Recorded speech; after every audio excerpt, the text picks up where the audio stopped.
Hi there, Gemini. Welcome to your end of October 2021 general tarot reading. It's Rena here.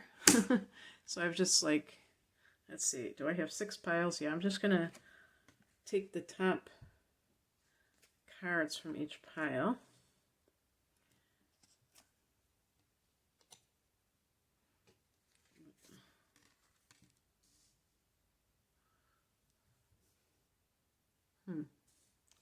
Let's put these babies up here so they're more visible.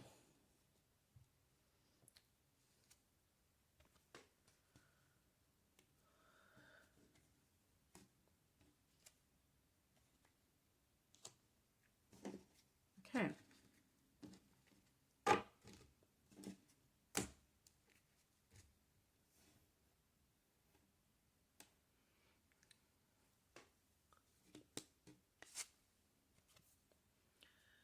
All right.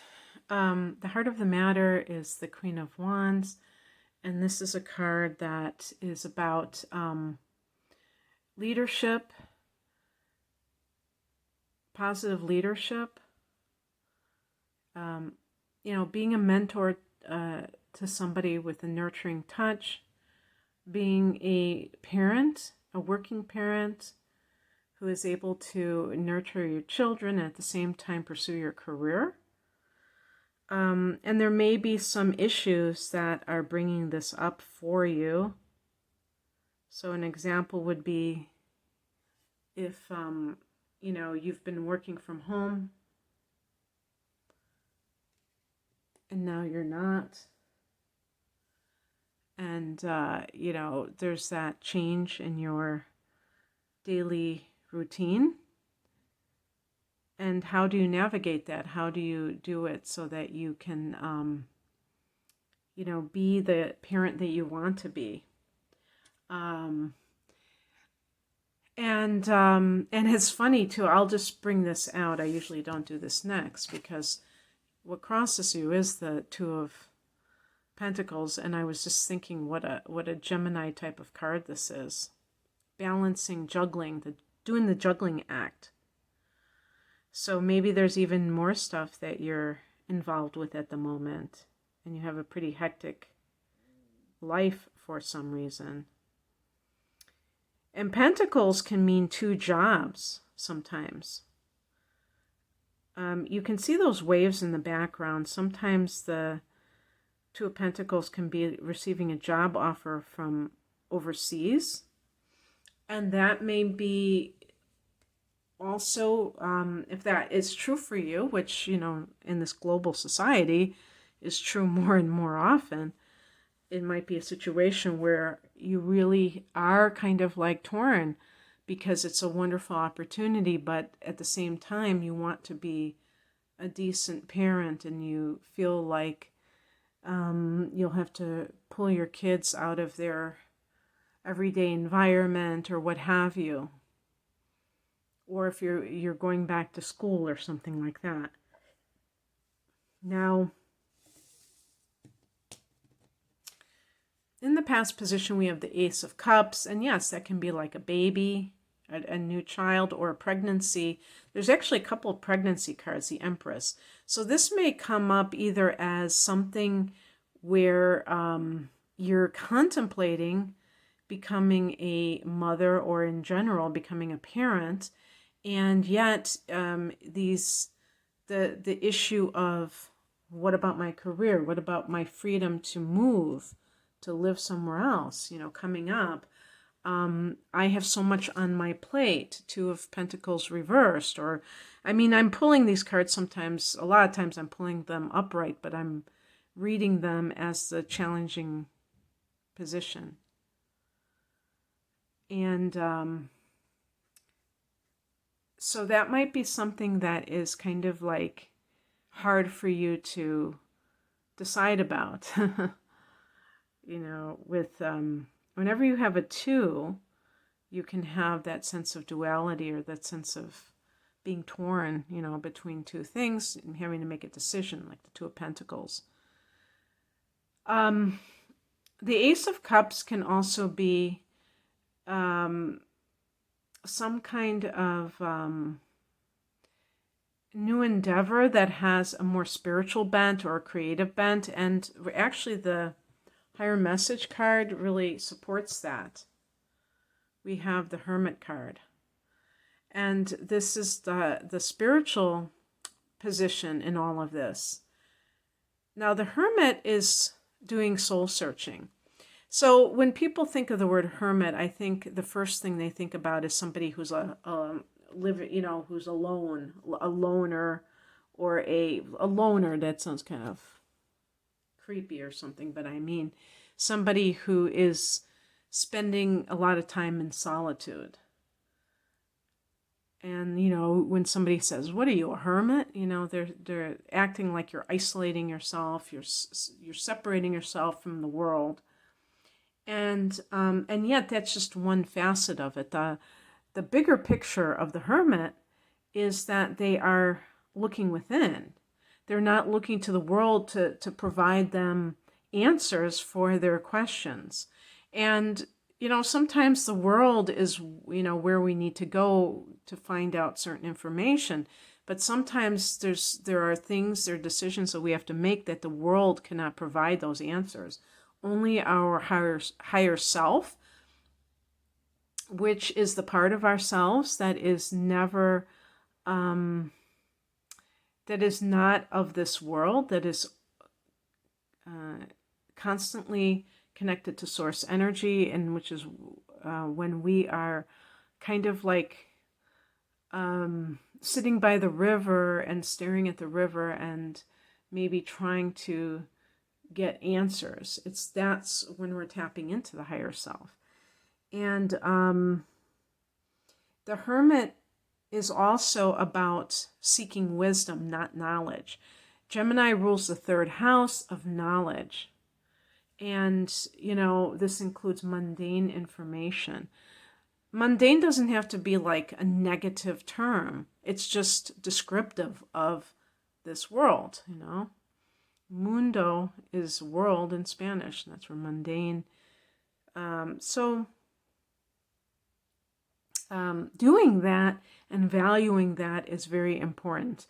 If a Gemini person is too much in their mind, they're going to think that certain things are, kind of like what this card represents, which is wishful thinking, maybe like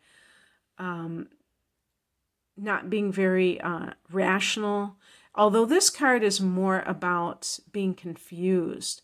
And certainly this card is connected to Neptune, which is the ruler of Pisces.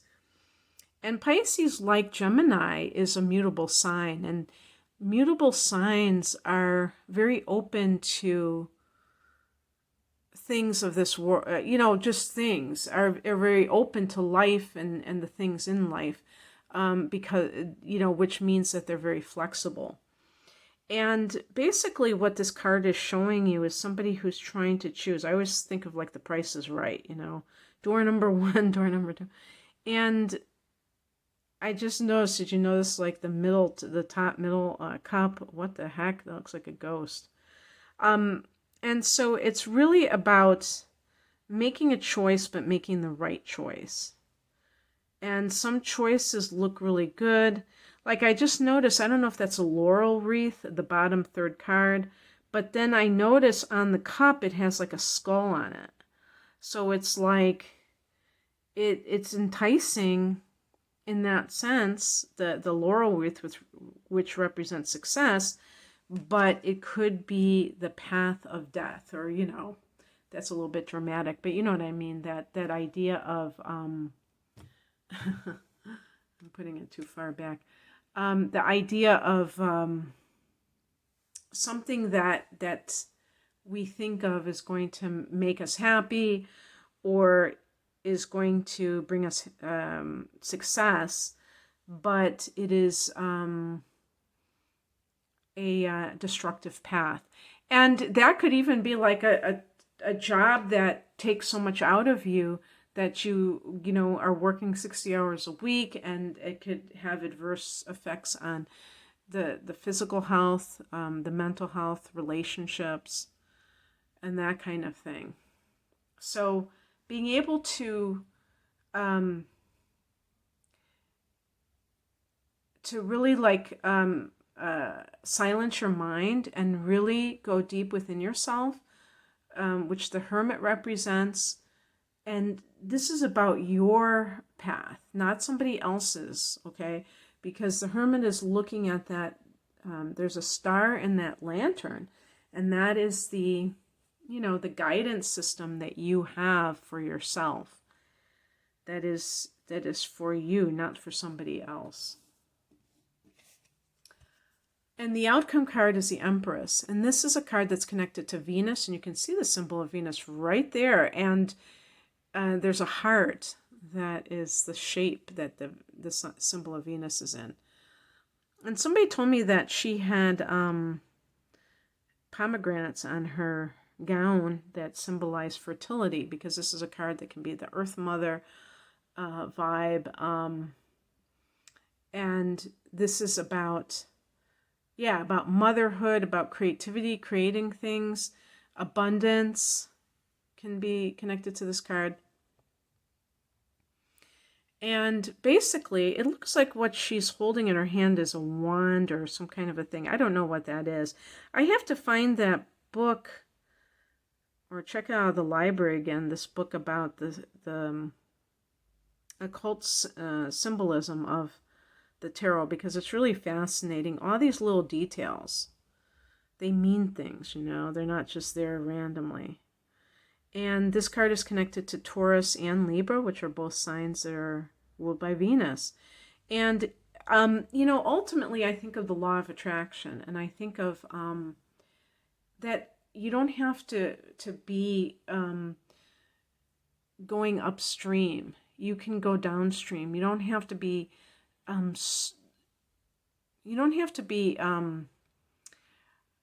fighting against the tide.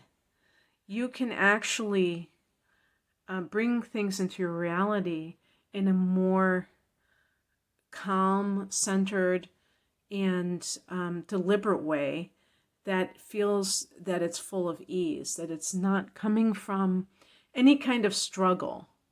That doesn't mean that you don't work hard on your projects, but it means that you're not feeling like you have to. It's like with the Two of Pentacles, there can be this divided attention. There can be this frenetic attention where the person doesn't have a sense of their own self really coming in strong. They're trying to be what society is telling them they need to be. And so it's kind of like, that's how a lot of people operate. I think the last year and a half has forced some people to slow down. But you know how the human nature is. People tend to pick up where they left off if they're not, if they haven't really gone deep down inside and had some semblance of a spiritual awakening. Some people have had that, but some people have just been, waiting, biding their time until they can go back on that hamster wheel, because that's all they know. And that's what seems that's what is important in life. Gemini is a sign that is very curious about things. And that can lead you to explore different areas, but if you're not careful, you can just constantly explore and never really delve into anything at a deeper level. And you can be like this multitasker, like the Two of Pentacles, but you're constantly juggling and you're never really settled. And that's what you want to get to. By pursuing creative matters over material, I think that but actually this can lead to material abundance. And if you welcome the idea of motherhood, or if you're a man, parenthood, fatherhood, when you've been ambivalent and you do feel that it's a time. Obviously, you don't want to do it if you have strong resistance to it. But maybe you've been kind of spinning your wheels and trying to do all these outer things, and now is a time when you really are getting serious about it. So that's what I have for you, Gemini. I hope that this resonated. If you'd like a private reading, the link is below. Take care.